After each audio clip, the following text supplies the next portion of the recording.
السلام علیکم ورحمۃ اللہ وبرکاتہ۔ نحمدہ ونصلی علی رسولہ الکریم، اما بعد فاعوذ باللہ من الشیطان الرجیم، بسم اللہ الرحمن الرحیم۔ رب اشرح لی صدری ویسر لی امری واحلل عقدۃ من لسانی یفقہوا قولی۔ الحمد للہ واسع العطایا وجزیل الہبات، ذی الفضل والاحسان والمکرمات، لا الہ الا اللہ وحدہ لا شریک لہ رب العباد وبارئ البریات۔ تمام قسم کی حمد اللہ کے لیے ہے جس کے عطیات وسیع ہیں اور جس کی نوازشیں بہت بھاری اور عظیم ہیں، جو صاحب فضل اور صاحب احسان ہے۔ اللہ کے سوا کوئی معبود برحق نہیں، وہ اکیلا ہے، اس کا کوئی شریک نہیں، وہ بندوں کا رب اور مخلوقات کو پیدا کرنے والا ہے۔ ہم پڑھ رہے ہیں کتاب ابو بکر محمد بن الحسین بن عبداللہ الاجری رحمہ اللہ کی اخلاق و حملۃ القرآن۔ ہم نے پچھلے ہفتے اس کا آغاز کیا تھا۔ پچھلے سبق کا خلاصہ کچھ یوں ہے کہ مؤلف کہتے ہیں کہ اللہ کی تعریف کے ساتھ کلام کا آغاز کیا جائے۔ اللہ تعالیٰ نے اپنی کتاب کو حمد کے ساتھ شروع کیا ہے، الحمد للہ رب العالمین، اور سب سے بہترین تعریف وہ ہے جو اللہ نے اپنی کتاب میں بیان کی، خود اپنی۔ اور حمد کہتے ہیں محبت اور تعظیم کے ساتھ کسی کی تعریف بیان کرنا۔ یہ شکر سے عام ہے۔ شکر صرف احسان کے مقابلے میں کیا جاتا ہے، یعنی جب ہم پر کوئی انعام و اکرام یا احسان کرے تو پھر ہم اس کو شکریہ بولتے ہیں، جبکہ حمد کسی کے کامل اوصاف کی بنا پہ کی جاتی ہے کہ اس کی جو کوالٹیز ہیں، اس کے جو اوصاف ہیں وہ کامل ہیں، بہت زیادہ ہیں۔ پھر امام آجری نے دو آیات سے استدلال کیا۔ پہلی سورۃ الکہف کی آیت تھی الحمد للہ الذی انزل علی عبدہ الکتاب، اور دوسری سورۃ سبا کی پہلی آیت الحمد للہ الذی لہ ما فی السماوات و ما فی الارض۔ سورۃ الکہف کی آیات میں اللہ کی حمد اس کے ایک عظیم احسان پر کی گئی، اور وہ ہے قرآن کی نعمت کا ملنا۔ اور قرآن ایسی کتاب ہے جس میں کوئی کجی نہیں، جس کی آیات میں کوئی اختلاف نہیں، جس کے احکام حکمت سے خالی نہیں، جس کی خبریں سچی ہیں۔ اور سورۃ الکہف کی آیات میں اللہ کی حمد اس کی ملکیت تامہ کی بنا پر ہے۔ سورۃ سبا میں اللہ تعالیٰ کی حمد اس کی ملکیت تامہ کی بنا پر ہے، اور وہ یہ کہ اللہ کی حمد صرف دنیا ہی میں نہیں بلکہ آخرت میں بھی ہے، اور وہ حکمت والا ہے، خبر والا ہے، اور وہ الرحیم الغفور ہے۔ تو آج ہم صفحہ نمبر 11 سے پڑھیں گے۔ احمدہ علی تواتر احسانہ وقدیم نعمہ، میں اللہ کے پے در پے احسانات، تواتر احسانہ، اور اس کی قدیم نعمتوں پر اس کی حمد کرتا ہوں۔ حمد من یعلم ان مولاہ الکریم علمہ ما لم یکن یعلم، اس آدمی کی حمد کی طرح جو جانتا ہے کہ اس کے مالک کریم نے اس کو وہ سب کچھ سکھایا جس کو وہ جانتا نہ تھا۔ حمد من یعلم، اس کی تعریف کی طرح میں حمد کرتا ہوں، اس کی حمد کی طرح جو یہ جانتا ہے کہ اس کو علم اس کے مولا کریم نے ہی دیا ہے، اور وہ علم دیا ہے جو اس کے پاس پہلے نہ تھا۔ وَكَانَ فَضْلُهُ عَلَيْهِ عَظِيمًا، اور اس پر اس کا یعنی اللہ کا بہت بڑا فضل ہے۔ وَأَسْأَلُهُ الْمَزِيدَ مِنْ فَضْلِهِ، اور میں اللہ سے اس کے مزید فضل کا سوال کرتا ہوں، یعنی اللہ سبحانہ تعالیٰ کے اور زیادہ فضل کا سوال کرتا ہوں۔ وَالشُّكْرَ عَلَى مَا تَفَضَّلَ بِهِ مِن نِعَمِهِ، اور شکر ادا کرتا ہوں ان نعمتوں پر، ان نعمتوں میں سے جس بھی نعمت کے ساتھ اس نے مجھ پر مہربانی فرمائی ہے۔ وشکر علی ما تفضل به من نعمہ انہ ذو فضل عظیم، بے شک وہ بڑے فضل والا ہے۔ تو یہاں مؤلف جو ہیں وہ پھر اللہ سبحانہ وتعالیٰ کی تعریف بیان کر رہے ہیں اپنے الفاظ میں، اور بہت ہی بہترین طریقے سے۔ اور اس میں وہ کہتے ہیں کہ احمدہ علی تواتر احسانہ۔ تواتر، تواتر کا مطلب ہوتا ہے متواتر، جس کو اردو میں ہم کہتے ہیں پے در پے، مسلسل احسانات۔ تواتر احسان ہی یعنی صرف احسان نہیں کیا بلکہ احسان پر احسان کیا، احسان ہی احسان کیا، یعنی اس کے احسانات بہت زیادہ ہیں۔ اور احسان کا لفظ جو ہوتا ہے وہ تین معنوں میں استعمال ہوتا ہے: التزیین، الانعام علی الغیر، اور اتقان العمل و اتمامہ۔ یعنی کسی نعمت پر، یعنی اللہ سبحانہ تعالیٰ کا کسی پر احسان کا کیا معنی ہے، یا عام طور پر لفظ احسان کا کیا معنی ہے؟ التزیین، یعنی کسی چیز کو خوبصورت بنانا۔ دوسرا معنی ہوتا ہے الانعام علی الغیر، کسی اور پر انعام کرنا، احسان کرنا۔ اور تیسرا معنی ہوتا ہے احسان کا اتقان العمل و اتمامہ، کسی کام کو بہترین طریقے پر کرنا اور اسے مکمل کرنا۔ اور یہ تمام معنی اللہ سبحانہ تعالیٰ کے حق میں صحیح ہیں۔ جہاں تک اللہ تعالیٰ کے پے در پے احسانات کا تعلق ہے تو ہم دیکھتے ہیں کہ ہم پر ہر لمحے اللہ تعالیٰ کی نعمتیں متواتر نازل ہو رہی ہیں۔ تو ہم بات یہ کر رہے تھے کہ بندوں پر اللہ تعالیٰ کے پے در پے احسانات ہیں۔ بندہ اگر تکلیف میں بھی ہوتا ہے تو بھی اس کے ساتھ کئی آسانیاں ہوتی ہیں۔ ان مع العسر یسرا، ایک نعمت کے بعد ایک نعمت آتی چلی جاتی ہے۔ مثلا انسان بیمار ہوتا ہے تو اس بیماری کے ساتھ بھی کئی طرح کی بھلائیاں ہوتی ہیں، اور اللہ تعالیٰ کی نعمتیں اتنی بے شمار ہیں کہ انسان ان کو گن بھی نہیں سکتا۔ وَإِن تَعُدُّوا نِعْمَةَ اللَّهِ لَا تُحْصُوهَا، اگر تم اللہ کی نعمتوں کو گننے لگو تو تم انہیں شمار نہیں کر سکتے۔ اور ایک اور جگہ پر آتا ہے سورۃ النحل میں وَمَا بِكُم مِّن نِّعْمَةٍ فَمِنَ اللَّهِ، تمہارے پاس جو بھی نعمت ہے وہ اللہ سبحانہ وتعالیٰ ہی کی طرف سے ہے۔ تو اللہ تعالیٰ کے احسانات میں اگر ہم دیکھیں کہ اپنی ہی زندگی کو دیکھیں کہ اللہ تعالیٰ کے ہم پر کیا کیا احسانات ہیں، تو سب سے پہلے تو یہ کہ اللہ تعالیٰ ہمیں عدم سے وجود میں لائے ہیں۔ هل اتى على الانسان حين من الدهر لم يكن شيئا مذكورا، کہ ہم کوئی قابل ذکر چیز نہ تھے، ہمارا کوئی وجود نہ تھا، تو اللہ تعالیٰ نے ہمیں وجود عطا کیا، پھر وجود دے کر ہمیں زندگی عطا کی۔ وَهُوَ الَّذِي أَحْيَاكُمْ ثُمَّ يُمِيتُكُمْ ثُمَّ يُحْيِيكُمْ إِنَّ الْإِنسَانَ لَكَفُورٌ، تو انسان بڑا ہی ناشکرا ہے کہ جس نے ہمیں زندگی دی ہے اسی کا حق بھول جاتا ہے۔ پھر بہترین ساخت پہ اللہ سبحانہ تعالیٰ نے ہمیں پیدا کیا ہے، ہمیں بہترین اعضاء دیے ہیں، پھر ہمیں ہدایت کے راستے دکھائے ہیں۔ وَاللَّهُ أَخْرَجَكُم مِّن بُطُونِ أُمَّهَاتِكُمْ لَا تَعْلَمُونَ شَيْئًا وَجَعَلَ لَكُمُ السَّمْعَ وَالْأَبْصَارَ وَالْأَفْئِدَةَ لَعَلَّكُمْ تَشْكُرُونَ، پھر ہمارے لیے اس کائنات کو مسخر کیا ہے کہ اللہ تعالیٰ فرماتے ہیں فَامْشُوا فِي مَنَاكِبِهَا وَكُلُوا مِن رِّزْقِهِ وَإِلَيْهِ النُّشُورُ، کہ زمین کے اطراف میں چلو پھرو، اللہ کے رزق میں سے کھاؤ اور اسی کی طرف دوبارہ جی اٹھنا ہے۔ پھر اللہ تعالیٰ نے ہماری ہدایت کا انتظام کیا، رسول بھیجے، رسلا مبشرین ومنذرین لئلا یکون للناس علی اللہ حجۃ بعد الرسل، رسول آئے خوشخبری دینے والے، ڈرانے والے، تاکہ رسولوں کے بعد لوگوں کے لیے اللہ پہ کوئی حجت باقی نہ رہے۔ پھر خاص طور پر ہم پر احسان کیا کہ ہمیں محمد صلی اللہ علیہ وسلم کی امت میں سے پیدا کیا، ہمیں اللہ نے کتاب و حکمت عطا کی۔ وَأَنزَلَ عَلَيْكُمْ وَمَا أَنزَلَ عَلَيْكُمْ مِنَ الْكِتَابِ وَالْحِكْمَةِ، پھر یہ کہ اللہ تعالیٰ نے ہماری کتاب کی حفاظت کی کہ اسے ایک محفوظ کتاب بنایا۔ إِنَّا نَحْنُ نَزَّلْنَا الذِّكْرَ وَإِنَّا لَهُ لَحَافِظُونَ، اور پھر آپ سب پر تو اللہ تعالیٰ کا اور بھی بہت بڑا احسان ہے کہ آپ میں سے بہت سو کو اللہ تعالیٰ نے قرآن کے پڑھنے کی، اس کو حفظ کرنے کی، اس کو ترجمے کے ساتھ پڑھنے کی، اس کو ڈیپتھ میں پڑھنے کی، تدبر کے ساتھ پڑھنے کی، پھر اس کو مختلف قراءات کے ساتھ پڑھنے کی توفیق عطا فرمائی۔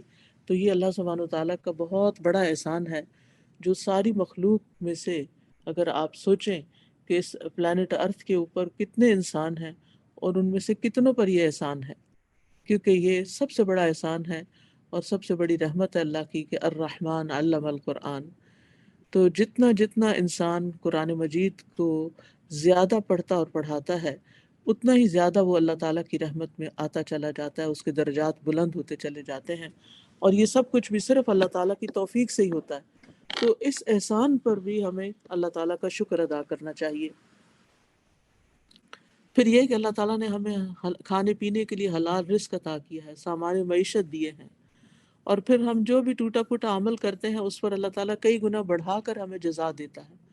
تو یہ اللہ تعالیٰ کے صرف ہماری ذات پر مختلف احسانات کی تفصیل ہے. پھر ان میں سے ایک ایک چیز کہ مثال کے طور پر ہم ایک لقمہ جو کھاتے ہیں، تو اب اس وقت تو میرے پاس تفصیل کا وقت نہیں، لیکن میں آپ کو غور و فکر کی دعوت دیتی ہوں کہ کبھی آج رات جس وقت آپ یا ہم جیسے لوگ جو صبح ناشتہ کریں، تو جو ایک لقمہ اپنے منہ کی طرف لے جا رہے ہوں تو ذرا سی دیر رک کر سوچیں کہ یہ کیسے مجھ تک پہنچا ہے، کتنے ہاتھوں سے، یعنی کس زمین میں بویا گیا، اور زمین کے اندر بونے کے لیے ایک کسان کو کتنی محنتیں کرنی پڑتی ہیں، کیسے ہل چلانا پڑتا ہے، اور پھر کیسے پانی لگانا پڑتا ہے، اور کیسے بیج کا انتظام کرنا پڑتا ہے، اور پھر بیج ڈالا جاتا ہے، اور پھر وہ بیج کس طرح پودا بنتا ہے، اور پھر اس کی نگہداشت ہوتی ہے، اور پھر اس کی کٹائی ہوتی ہے، پھر اس کو اس کی صفائی ہوتی ہے، اس کی چھٹائی ہوتی ہے، پھر اس کو پیسا جاتا ہے، پھر اس کے بعد اس کے لیے چکی چاہیے. چکی بنانے کے لیے کتنے لوگوں کی یعنی وہ محنت درکار ہوتی ہے، کیونکہ اگر چکی نہ ہو تو آپ سوچیں ہم کیسے کھانا کھا سکتے ہیں، یہ آٹا ہم تک کیسے پہنچ سکتا ہے. پھر اگر اس میں ساتھ آپ دیکھیں کہ پھر وہ وہاں سے ٹرانسپورٹ ہوتا ہے دکانوں پر، دکانوں سے ہم خرید کے لاتے ہیں، پھر دکان بنانے کے لیے لوگوں کو کتنے مسائل ہوتے ہیں، پھر اس کے بعد جب گھر میں آتا ہے تو اس کو اسٹور کیا جاتا ہے، پھر اس کو نکال کے پھر اس کو گوندا جاتا ہے، پھر اس آگ جلائی جاتی ہے، گوندنے کے لیے بھی انسان چاہیے، پھر پکایا جاتا ہے.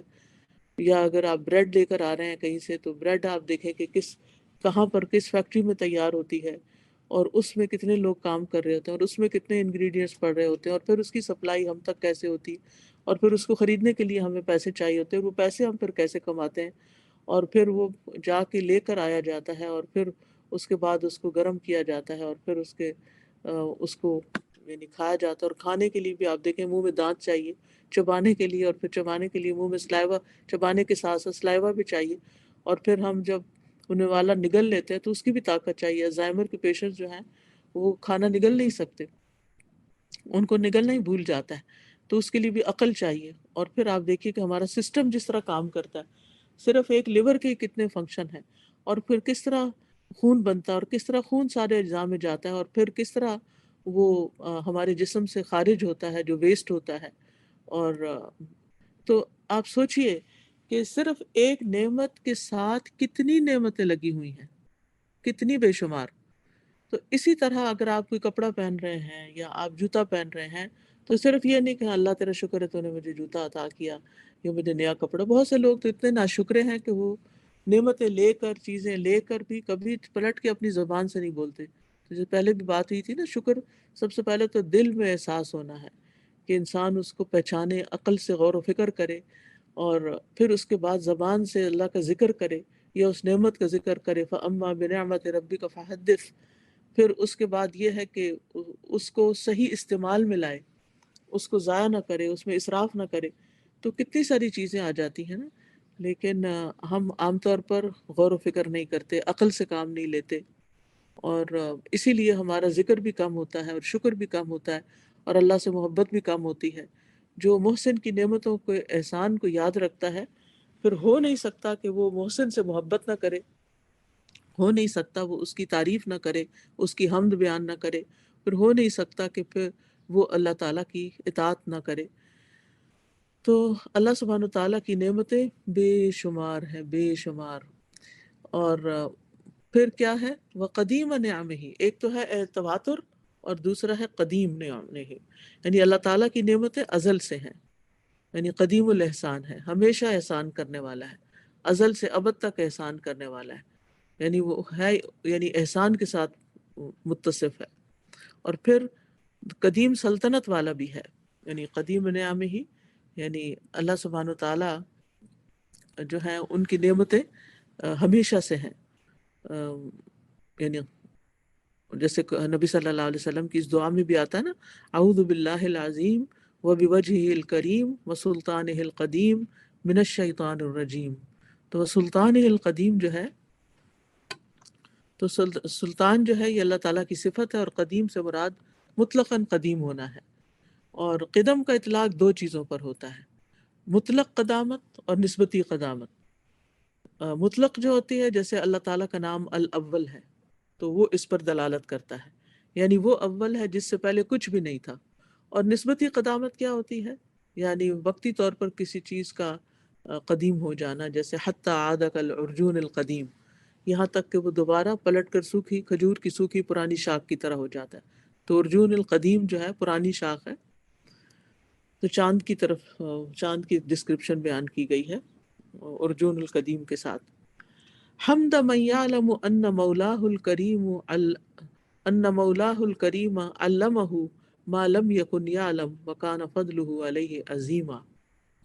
اب یہاں علم جیسی نعمت کے ملنے پر اللہ تعالیٰ کی حمد بیان ہو رہی ہے کہ وہ جیسے آیت کریمہ میں ہے وَعَلَّمَكَ مَا لَمْ تَكُنْ تَعْلَمْ وَكَانَ فَضْلُ اللَّهِ عَلَيْكَ عَظِيمًا، اور آپ کو وہ سکھایا جو آپ جانتے نہ تھے، اور آپ پر اللہ کا فضل بہت بڑا ہے. تو بہرحال احسان کا اعتراف اور اس کو منعم ہستی کی طرف منسوب کرنا، تو یہ اللہ تعالیٰ کی نعمتوں پر شکر ادا کرنے کا ایک حصہ ہے.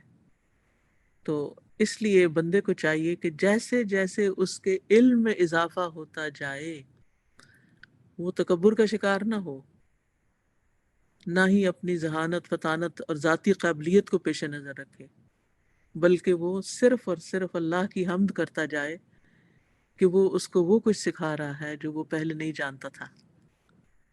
یعنی جو ہی آپ کوئی نئی چیز سیکھیں تو اس پر خوش ہو جائیں کہ آپ پر اللہ کا فضل ہو گیا ہے، اور آپ اللہ تعالیٰ کی تعریف بیان کریں، اللہ تعالیٰ کا شکر ادا کریں. کتنے ہی لوگ ہیں جن کا حافظہ بہت اچھا ہوتا ہے، جن کی قوت اور یعنی بہت سمارٹ ہوتے ہیں، ان کے مینٹلی بہت سمارٹ ہوتے ہیں، فزیکلی بہت فٹ ہوتے ہیں، لیکن ان کو یہ علم مہیا نہیں ہوتا. تو یہ آپ پر صرف اللہ کی مہربانی اور فضل ہے، اس کو کبھی بھی بھولنا نہیں چاہیے. میں کبھی کبھی کسی گاؤں میں جب جاتی ہوں، جیسے پچھلے دنوں میں پاکستان میں سندھ کا ٹرپ کر رہی تھی، تو میں وہاں کی بچیوں کی ذہانت کو دیکھ کے، جسے کہتے ہیں نا کہ وہ کھلے کا کھلا رہ جانا، میں اتنی حیران ہوتی تھی کہ ان کے اندر کتنا ٹیلنٹ ہے. اور ساتھ ہی مجھے دکھ بھی ہوتا تھا کہ ان کو مواقع میسر نہیں ہیں. اور اللہ تعالیٰ جزائے خیر دے سندھ کی ٹیم کو کہ جو ایسے ایسے علاقوں میں جا کر کلاسز کھول رہے ہیں کہ جہاں عام بندوں کا پہنچنا بھی مشکل ہے. مجھے ایک خاتون نے بتایا کہ وہ اپنے بیٹے کے ساتھ موٹر سائیکل پہ بیٹھ کے، ان کا بیٹا یہاں لڑکوں کی کلاس سے ڈپلومہ کر کے گیا الہدا کی، تو وہ اب موٹر سائیکل پہ بیٹھ کے بیٹے کے ساتھ 2 گھنٹے کی ٹریولنگ کرتے ہوئے جو سندھ کا جو انڈیا کا بارڈر ہے وہاں تک جو گاؤں ہیں وہاں جاتی ہیں، اور وہاں جا کر ماشاءاللہ وہ لوگوں کو درس دیتی ہیں، سکھاتی ہیں، کلاسز کا آغاز کرتی ہیں. تو کیسے کیسے لوگ اللہ نے پیدا کیے ہیں جنہوں نے جو اپنی جان، اپنا مال، اپنی اولاد، اپنا وقت اتنی مشکل میں ڈال کے اور پھر لوگوں کی ہمدردی اور خیر خواہی کے لیے کہاں تک پہنچ رہے ہیں. تو جیسے ایسی زمین آپ نے دیکھی ہوگی نا کہ جو بنجر ہوتی ہے، لیکن جب اس کو آباد کیا جاتا ہے تو اس پہ فصلیں بہت اچھی اگتی ہیں پھر، کیونکہ بالکل را ہوتی ہے وہ، اور تو بہترین چیز پروڈیوس کرتی ہے. تو ایسے ہی کچھ لوگ انتہائی ذہین ہوتے ہیں لیکن ان کو علم ہی نہیں ملا ہوتا، ان کو مواقع ہی نہیں ملے ہوتے. تو ہم سجدے میں پڑ جائیں اس اللہ تعالیٰ کا شکر ادا کرتے ہوئے کہ یا رب تو نے ہمیں، شکر ہے کہ مسلمان بنایا، پھر تو نے ہمیں زندگی کی ساری نعمتیں اور سہولتیں دی، پھر ہمیں ایسے گھرانوں میں پیدا کیا کہ جہاں دین کا شوق تھا. پھر اللہ ہمارے ماں باپ کو جزائے خیر دے جنہوں نے ہمیں یہ رستہ دکھایا، یا ہمارے ان استادوں کو، یا ہمارے ان دوستوں کو کہ جو ہمارے لیے اس راستے میں سپورٹ بنے. تو یہ اللہ سبحانہ و تعالیٰ کا بہت بڑا فضل ہے کہ ہمیں علم، اور پھر وہ بھی دین کے علم سے جوڑا. کتنے ہی لوگ ہیں کہ جن کے پاس دنیا کے بے شمار علم ہیں اور وہ ہر معاملے میں خوب جانتے ہیں. جیسے حسن بصری کہتے ہیں کہ ان میں سے دنیا کے جاننے والوں میں سے، دنیا کے علوم جاننے والوں میں سے بعض اتنے ذہین ہوتے ہیں کہ ایک درہم یعنی ایک سکے کو صرف ناخن کی ٹھوکر لگا کے یہ آپ کو بتا دیں گے کہ اس کا وزن کتنا ہے. تو لیکن یہ ہے کہ نماز ان کو صحیح پڑھنی نہیں آتی. تو یہ اللہ تعالیٰ کا کتنا احسان ہے کہ آپ سب کو قرآن سے اللہ تعالیٰ نے محبت دی ہے. یعنی مجھے اس بات کی خوشی ہوتی ہے کہ آپ سب دین کے علم اور قرآن سے، اور پھر خاص طور پر اس کے سمجھنے اور اس کے حفظ کرنے اور اس کی قرآت کے علم کو جاننے کے انتہائی شوقین ہیں. تو اس کا اعتراف کرتے رہنا چاہیے اور اللہ تعالیٰ کی حمد بیان کرتے رہنا چاہیے. ابو لک بنعمتک علیہ و ابو بذنبی، یہ صبح شام امید ہے آپ سید الاستغفار میں پڑھتے ہوں گے کہ اس میں نعمتوں کا اقرار بھی ہے، اور جب آپ اقرار کریں تو علم کی نعمت کا خاص طور پر ذکر کریں. یہ اللہ کی محض بندے پر مہربانی ہے اور اس مہربانی کو کبھی بھی فراموش نہیں کرنا چاہیے. اور دوسری بات یہ کہ فضل سارے کا سارا اللہ تعالیٰ کے ہاتھ میں ہے. یختص برحمتہ من یشاء واللہ ذو الفضل العظیم، اور اس سے پچھلی آیت میں ہے قل ان الفضل بید اللہ یؤتیہ من یشاء واللہ واسع علیم. اور پھر یہ کہ اگر اللہ کا فضل نہ ہو بندے پر تو انسان کبھی نقصان سے نہیں بچ سکتا. فلولا فضل اللہ علیکم ورحمتہ لکنتم من الخاسرین. اور پھر ایمان کا ملنا اور کفر اور نافرمانی سے بچا لیا جانا بھی اللہ کا فضل ہے کہ وَلَكِنَّ اللَّهَ حَبَّبَ إِلَيْكُمُ الْإِيمَانَ وَزَيَّنَهُ فِي قُلُوبِكُمْ وَكَرَّهَ إِلَيْكُمُ الْكُفْرَ وَالْفُسُوقَ وَالْعِصْيَانَ أُولَٰئِكَ هُمُ الرَّاشِدُونَ فَضْلًا مِّنَ اللَّهِ وَنِعْمَةً وَاللَّهُ عَلِيمٌ حَكِيمٌ. اللہ نے تمہارے لیے ایمان کو محبوب بنا دیا اور اسے تمہارے دلوں میں مزین کر دیا، اور اس نے تمہاری طرف کفر اور گناہ اور نافرمانی کو ناپسندیدہ کر دیا. یہی لوگ ہدایت یافتہ ہیں. اور یہ ہدایت یافتہ پر کیا ہے؟ یہ اللہ کی طرف سے فضل اور نعمت ہے، اور اللہ خوب علم والا، خوب حکمت والا ہے. پھر اسی طرح اچھے اور برے میں فرق کرنا، فرقان کا ملنا اور برائیوں کا دور ہونا، یہ بھی اللہ تعالیٰ کا فضل ہے. اور ہمارے گناہوں پر معافی کا مل جانا، ہماری کوتاہیوں پر اللہ تعالیٰ کا درگزر فرمانا، یہ بھی اللہ تعالیٰ کا فضل ہے. وَلَقَدْ عَفَا عَنْكُمْ وَاللَّهُ ذُو فَضْلٍ عَلَى الْمُؤْمِنِينَ. اور یقیناً اس نے تم سے درگزر کیا اور اللہ مومنوں پر بڑے فضل فرمانے والا ہے. یعنی اگر اللہ تعالیٰ ہمیں معاف نہ کرے تو ہم کیا کر سکتے ہیں؟ گناہگار تو ہم ہیں ہی، لیکن جب وہ معاف کر دیتا ہے تو یہ دراصل اسی کا فضل ہوتا ہے. وَأَسْأَلُهُ الْمَزِيدَ مِنْ فَضْلِهِ وَالشُّكْرَ عَلَى مَا تَفَضَّلَ بِهِ مِنْ نِعَمِهِ إِنَّهُ ذُو فَضْلٍ عَظِيمٍ. وَأَسْأَلُهُ الْمَزِيدَ مِنْ فَضْلِهِ، میں اس کے اور زیادہ فضل کا سوال کرتا ہوں. یعنی موجودہ نعمتوں پر اللہ کا شکر ادا کرنا اور مزید اس کے فضل کا سوال کرتے رہنا ضروری ہے. یعنی نعمتوں پر شکر ہوگا تو اللہ تعالیٰ اور نعمتیں عطا کرے گا. لَإِن شَكَرْتُمْ لَأَزِيدَنَّكُمْ وَلَإِن كَفَرْتُمْ إِنَّ عَذَابِي لَشَدِيدٌ. یعنی شکر جو ہے وہ نعمتوں کی حفاظت کرتا ہے، اور جو نعمتیں موجود نہیں ہوتی ان کو شکر کھینچ لاتا ہے. تو اس لیے اللہ تعالیٰ سے شکر کی توفیق بھی مانگنی چاہیے، اور اس کے ساتھ ساتھ اس کا مزید فضل بھی مانگنا چاہیے. مزید فضل شکر کے ساتھ ہی آتا ہے. وَالشُّكْرَ عَلَى مَا تَفَضَّلَ بِهِ مِن نِعَمِهِ. امام شافعی رحمہ اللہ کہتے ہیں کہ اللہ ہی کے لیے تمام حمد ہے. اس کی نعمتوں میں سے کسی نعمت کا شکر ادا نہیں کیا جاتا مگر اس کی ایک نئی نعمت کے ساتھ ہی، جو اس چیز کو لازم کرتی ہے کہ جو ماضی کی نعمتوں کا شکر ادا کر رہا ہے وہ اس نئی نعمت کا بھی شکر ادا کرے. یعنی انسان جب نعمت کا شکر ادا کرتا ہے اور نئی نعمت مل جاتی تو پھر اس پر بھی مزید شکر ادا کرے. یعنی یہ ممکن نہیں کہ آپ شکر کی نعمت کے بغیر اللہ کی کسی نعمت پر اس کا شکر ادا کر سکیں. شکر خود ایک نعمت ہے جو مزید شکر کا تقاضا کرتا ہے. یعنی جب آپ کسی نعمت پر شکر ادا کرتے ہیں تو شکر کی توفیق ملنا بھی ایک نعمت ہے جس پر مزید شکر ادا کرنا چاہیے. وصلی اللہ علی محمد عبدہ ورسولہ ونبیہ وامینہ علی وحیہ وعبادہ. اور اللہ محمد صلی اللہ علیہ وسلم پر، اپنے بندے اور اپنے رسول، اپنے نبی اور امین پر رحمت اور درود بھیجے، جو اللہ کی وحی پر امین ہے اور اس کے بندوں پر امین ہے۔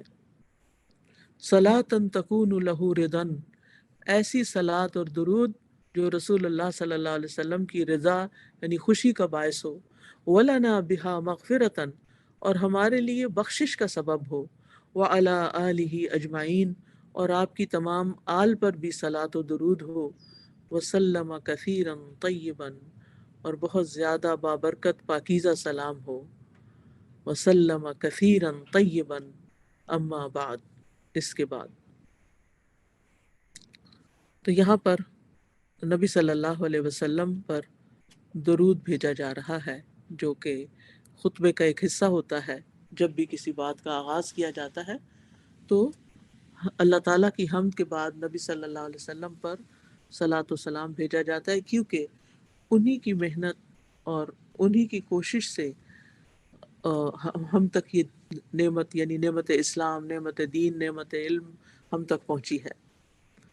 اور ویسے بھی آج جمعے کا دن ہے، تو جمعے کے دن تو اور بھی زیادہ درود پڑھا جاتا ہے، کیونکہ درود ہماری زندگی میں داخل ہونا چاہیے عام طور پر بھی، کیونکہ ان اللہ و ملائکتہ یصلون علی النبی یا ایھا الذین آمنوا صلوا علیہ وسلموا تسلیما، کہ بے شک اللہ اور اس کے فرشتے نبی صلی اللہ علیہ وسلم پر صلوات بھیجتے ہیں۔ اے لوگو جو ایمان لائے ہو، ان پر صلوات بھیجو اور سلام بھیجو، خوب سلام بھیجنا۔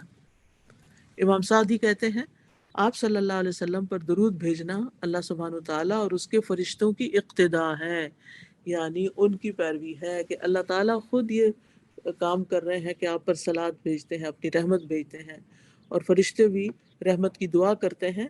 تو پھر ہم پر جو رسول اللہ صلی اللہ علیہ وسلم کے حقوق عائد ہوتے ہیں ان کا بدلہ دینا بھی ضروری ہے، اور یہ ہمارے ایمان کی تکمیل بھی ہے، اور اس میں آپ صلی اللہ علیہ وسلم کی تعظیم اور آپ سے محبت اور آپ کی تکریم ہے۔